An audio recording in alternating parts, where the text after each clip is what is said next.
Magandang araw po sa inyong lahat. Ang kwentong ating mapapakinggan ngayon ay tungkol sa mga kababalaghan sa eskwelahan. Karamihan sa atin ay alam na ang isa sa mga lugar na puno ng hindi maipaliwanag na pangyayari ay ang eskwelahan. Marami talaga ang mga nakakatakot na kwento sa mga ganitong lugar na akala natin ay hindi pwedeng mangyari pero totoo palang nagaganap. Maraming kwento ang mga naging eskwelahan natin na ang iba ay itinatago pa. Pero ilan sa atin ay nakararanas ng kababalaghan. Mayroon din ba kayong kwento tungkol sa pinanggalingan ninyong school? Ipadala nyo na sa amin upang ating mabasa. Mayroon tayong dalawang istoryang mapapakinggan. Ang unang kwento ay ipinadala ni LA, 34 years old. Estudyante sa ilalim ng puno.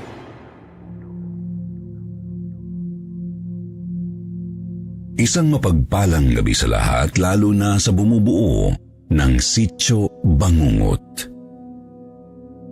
Ang palayaw ko po ay si LA at 34 years old na po ako ngayon. Bata pa lang po ako ay lapitin na ako ng kung ano-anong elemento, sabi ng nanay ko. Madalas nga raw akong ipatawas dahil sa tuwing pagkatapos kong maglaro ay nagkakasakit ako.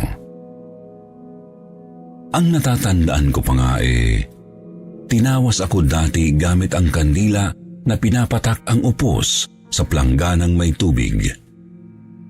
Pagkatapos ay kitang-kita ko na may nabubuong imahe.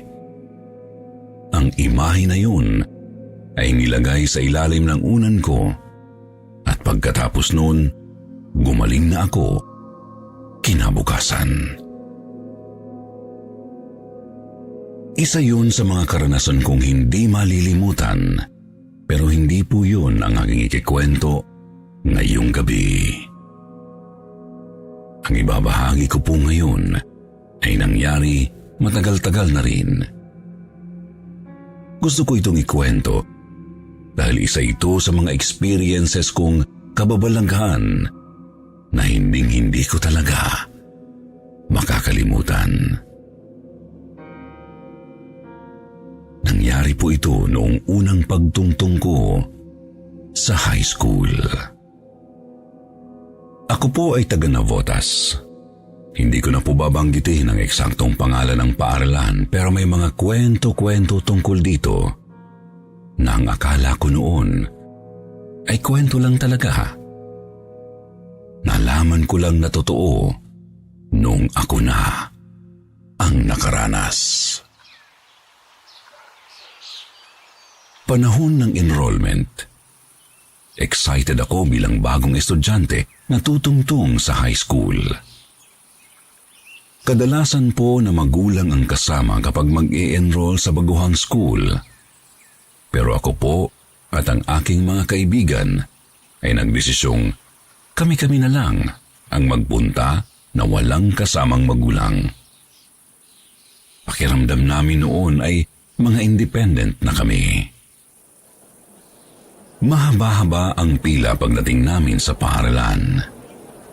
Ilang oras din kaming naghintay para maproseso ang aming enrollment. Matyaga kaming naghintay hanggang sa masikaso na kami at makapag-enroll. Masaya kami ng mga kaibigan ko nang matapos ang enrollment dahil magkakaklase pa rin kaming 4. Ayon pa sa nag-asikaso sa amin, ay babalik na lang daw kami para makuha ang aming mga schedule. Nag-decide kami na hindi na muna umuwi. Sabi kasi ng kaibigan kong bakla na tinatawag naming Diyosa, ay libutin muna namin saglit ang magiging paaralan namin sa loob ng 4 na taon. Pumayag naman kami sa suhestyon ni Diyosa. Na-excite rin kami dahil maganda ang school, lalo na sa paningin ko noong mga panahong iyon. Para itong nagniningning sa aking mga mata. Isa pa ay hindi rin naman ganoon kalakihan ang paaralan kaya hindi rin kami matatagalan sa paglilibot.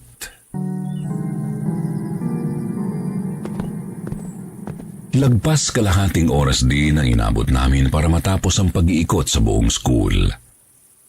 Dahil sa pagod sa pagtayo at paglakad, ay nag-decide na magbanyo ang mga kasama ko. Ako naman ay nagpaiwan sa pasilyo at tumanaw lang sa mga estudyante sa ibaba. Nasa second floor kasi kami noong mga oras na iyon. Hindi na ako sumama magbanyo dahil hindi naman ako naiihi. Isa pa ay kilala ko kung gaano katagal magsipagbanyo ang aking mga kaibigan. Parang ginagawa nilang dressing room ang banyo dahil kung ano-ano pang kolorete ang kanilang nilalagay sa mukha. Hindi naman kasi ako ganoong tipo ng babae. Hindi nga ako nagpupulbo eh. Ayaw na ayaw ko na may nilalagay sa mukha ko bilang pampaganda. Kahit nga hikaw ayaw ko eh. Habang hinihintay silang tatlo na matapos magbanyo, ay minasdan ko sa ibaba ang mga estudyanteng abala sa pagpapa-enroll. Saglit din akong napaisip kung sino-sino sa mga estudyanteng yun ang magiging bago kong kaklase. Hanggang sa maagaw ng atensyon ko ang isang lalaki na mag-isang nakatayo sa tabi ng punong hindi ko alam ang pangalan. Hindi ganoon kalayuan ang puno sa building na kinaroroonan ko, kaya mabilis ko lang siyang napansin. Nakatingin na siya sa akin bago ko pa siya nakita, at nang magtama ang aming mga mata, ay ngumiti siya sa akin. Hindi ko rin alam kung bakit, pero sinuklian ko rin siya ng ngiti. Maputi siya. Matangkad at gwapo, as in gwapo talaga na parang artista. Nagtaka lang ako dahil naka-uniforme na siya. Napatanong tuloy ako sa isip ko noon na excited ba siyang pumasok sa school? Kumaway siya sa akin kaya naman ginantihan ko rin siya ng kaway. Nagkatitigan pa kami ng matagal at pagkatapos ay ngumiti na naman siya. Kinilig naman ako dahil doon, kaya bilang ganti ay nag-flying kiss ako. Pagkatapos kong gawin yun, ay bigla akong namula sa hiya. Saka ko lang kasi na-realize na kalandian ang aking ginawa. Hindi naman ako ganoong klase ng babae. Sinalo niya ang aking flying kiss at pagkatapos ay ngumiti na naman sa akin. Hindi ko alam pero sadyang nakakahumaling ang mga ngiti niya para akong ginagayuma. Dumating nga sa punto na bababa na sana ako para puntahan ang gwapong lalaki pero biglang nagdatingan ang aking mga kaibigan. Nag-aya silang kumain at nang saglit kong lingunin ang gwapong lalaki, ay wala na ito sa ilalim ng puno. Hinanap ko siya habang palabas kami ng school, pero hindi ko na talaga nakita. Noong kumakain na kami ng banana Q sa tapat ng school, nakita ko na naman ang gwapong lalaki sa kabilang kalye na tapat mismo ng gate ng paaralan. Kumaway at ngumiti sa akin kaya gumanti rin ako. Nang mapansin ako ng aking mga kaibigan, ay tinanong nila ako kung bakit ako nakangiti at kumakaway. Tinuro ko naman ang gwapong lalaki, pero nawala na naman ito. Dahil doon ay kinantsawan ako ni Diyosa at sinabihang nangangarap ng gising. Napakibit-balikat na lang ako habang ninangata ang banana Q. Pagkatapos naming kumain ay nagkayayaan ng umuwi ang lahat. Dahil iisa lang ang lugar ng mga kaibigan ko na taliwas sa direksyon ng bahay namin, ay mag-isa akong naglakad pa uwi. Habang tinatahak ko ang daan pa uwi ng bahay, nakita ko na naman ang gwapong lalaki na nakatayo sa tapat ng tindahan sa kabilang kalye. Nakangiti siya at kumakaway sa akin. Patawid na sana ako para lapitan siya, pero nang may dumaang sasakyan, bigla siyang nawala. Doon ko na naunawaan na hindi normal ang nangyayari. Bigla akong kinilabutan at nilamig na mapagtanto ko ang lahat, kaya patakbo at nagmadali na akong umuwi ng bahay. Kinagabihan ay inapoy ako ng langgam. Lahat ng kinakain ko ay isinusuka ko rin para kasing umiikot ang aking sikmura. Hindi ko rin maunawaan ang aking pakiramdam. Pinilit ako ni Mama na pakainin para makainom ng gamot, kaya ginawa ko naman.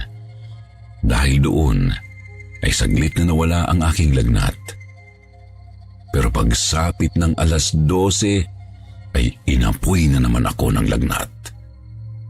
Pakiramdam ko nga ay sobrang init ng aking katawan, pero nilalamig naman ako.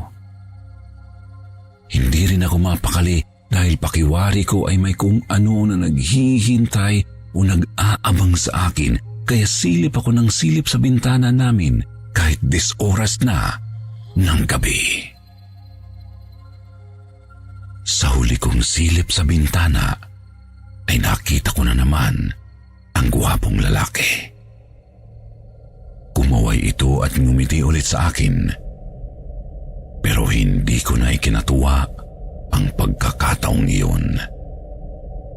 Tila nanginig ang aking kalamnan, dala ng matinding takot, hanggang sa bigla akong napasigaw dahil ramdam na ramdam kong nakatayo na siya sa tapat ng pintuan ng aming bahay.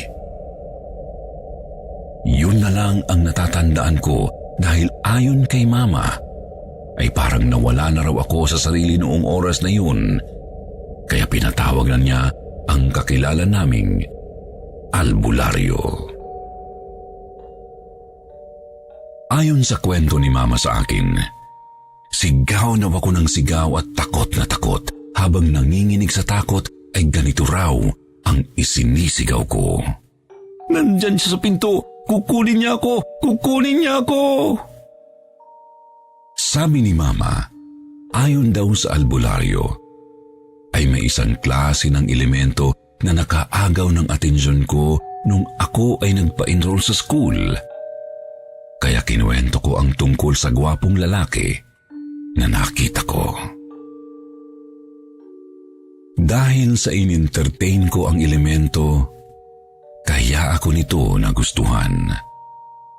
Mabuti na lamang daw ay hindi ako sumama dahil posibleng mawala ako kapag lumapit ako sa gwapong lalaki. Sinundan daw ako nito hanggang sa bahay para talagang sunduin.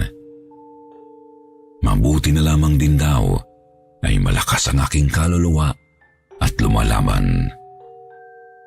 Actually ay hindi ko yun maintindihan hanggang sa ngayon, pero nagpapasalamat pa rin ako sa Diyos.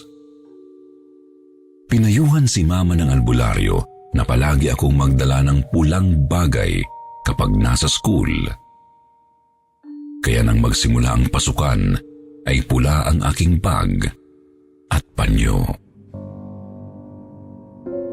Magmula noon ay hindi ko na nakita pa ang gwapong lalaki. Nag-iba na rin ang paningin ko sa paaralan.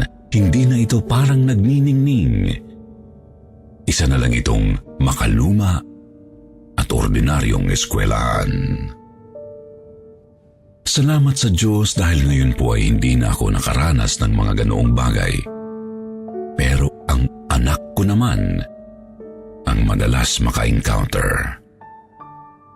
Hanggang ngayon ay inoobserbahan ko ang aking anak dahil madalas siyang makakita ng kung ano-ano at ikinikwento sa akin. Gaya ng bilin noon sa akin ay hindi maaaring walang pulang bagay na suot ang aking anak. Pangontra raw kasi ang kulay pula sa mga elemento.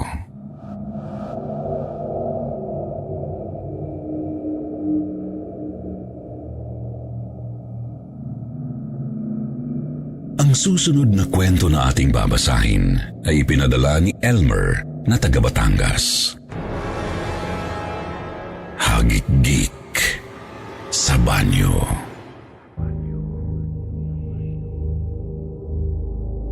Kumusta po kayo lalo na sa inyo, Sir Jupiter? Naninirahan po ako ngayon dito sa Batangas at may maliit na negosyong palaisdaan. Ang aking pong kwento ay nangyari noong ako ay nasa kolehiyo pa lamang. Ang pinanggalingan kong eskwelahan ay hindi ganun kalawak pero mataas ang standard ng aming paaralan. Ang isang building ay mismong classroom at ang isa naman ay boarding house ng mga estudyante. Isa ako sa mga nagbo-board dahil malayo ang paaralan sa aming bahay. Scholar din kasi ako at student assistant. Sa buong unang taon ko rin sa paaralang iyon, ay nakuha agad ako bilang auditor ng Student Body Council. Mahigpit ang aming paaralan lalo na sa mga katulad kong doon namamalagi at may katungkulan, kaya naman hindi kami basta-basta nakakalabas. Seminarista kasi ang may-ari nito, kaya mayroon kaming curfew. Third year college ako noon at nagkaroon ng 1-week retreat sa aming paaralan. Lahat ng mga involved na estudyante ay kailangang mamalagi sa paaralang iyon sa loob ng 1 linggo. Walang labasan, walang uwian. Ang tanging gagawin lamang namin sa umaga ay makikinig sa mga nagsasalita ng guro at sa gabi naman ay magbabasa ng Biblia. May mga pangilan-ngilang games na inihanda ng Student Body Council pero ramdam na ramdam ko pa rin ang pagkabagot kahit taon-taon ko na itong ginagawa. Pangatlong gabi ng retreat, katatapos lang maghapunan at magbasa para sa gabing iyon. Nagpasukan na sa kani-kaniyang silid ang mga estudyante. Kami naman bilang student assistant ay naglinis pa ng mga dapat linisin. Naiwan akong mag-isa sa auditorium dahil tinawag ang 2 kong kasamahan para mag-assist sa faculty room. Habang ako ay naglilinis, ay nakakita ako ng isang babaeng estudyante na pumasok sa banyo na nasa gilid ng stage. Agad ko iyong sinundan para pagsabihan na bumalik na sa kwarto kung saan siya naka-assign. Isa kasi ako sa mapapagalitan kapag hindi ko siya sinita. Pagdating ko sa tapat ng nakasarang pintuan ng female comfort room, ay kinatok ko ang babae at sinabihang bilisan niyang magbanyo at bumalik na sa kanyang kwarto. Hindi ako tinugon ng babae. Sa halip ay hagik-gik lang ang itinugon niya sa akin. Dinig na dinig ko yun dahil malakas. Nainis naman ako sa ginawa niya kaya muli akong kumatok at binalaan siyang isusumbong kapag hindi pa lumabas. Dahil doon ay mas lalong humagikhik ang babae. Mas lalo naman akong nainis kaya binalak kong hawakan ang doorknob para sa nabuksan. Pero bigla namang napadaan doon ang isa sa kasamahan kong student assistant na itatago ko na lang sa pangalang Nell. Tinanong ako ni Nell kung anong ginagawa ko roon. Kaya sinabi ko naman na may tao pa sa loob. Nagtaka naman siya dahil ayon sa kanya, kanina pa niya nilock ang mga comfort room sa bahaging yun. Pero ipinagpilitan ko pa rin na may tao sa loob Sinabi ko pa nga kung paano ako tawanan ng babae na ikinainis ko. Para makasiguro ay binuksan na lang ulit ni Nell ang pinto. Kaya napatunayan niyang wala ngang tao sa female's comfort room.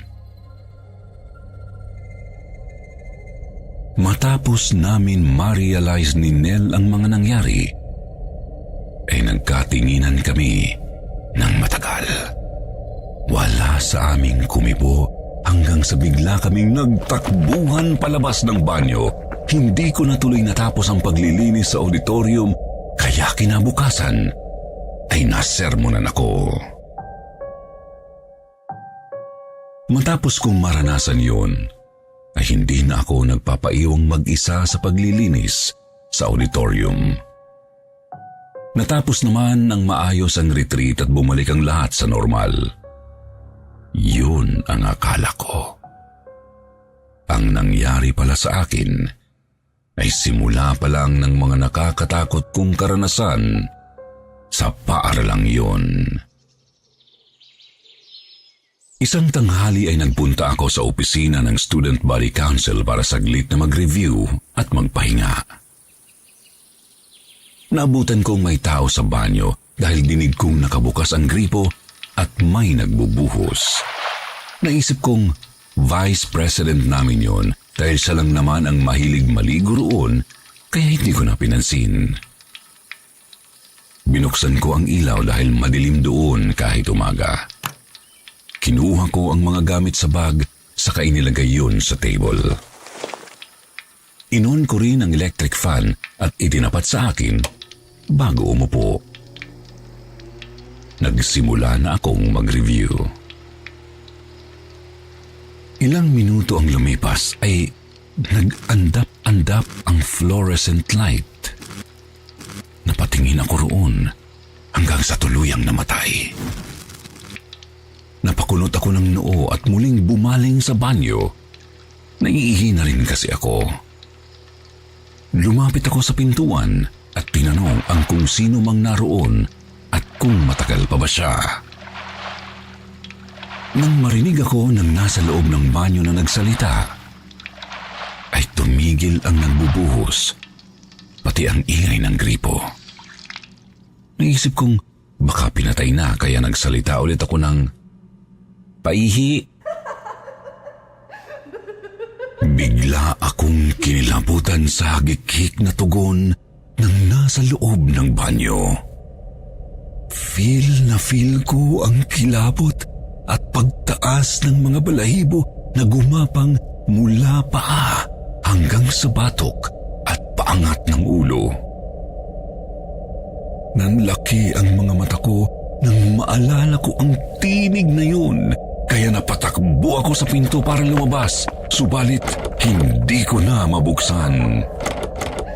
Ang mahinang hagik-gik ay paunti-unting lumakas hanggang sa nagbago ang tinig ng babae, tila naghahalo-halong tinig.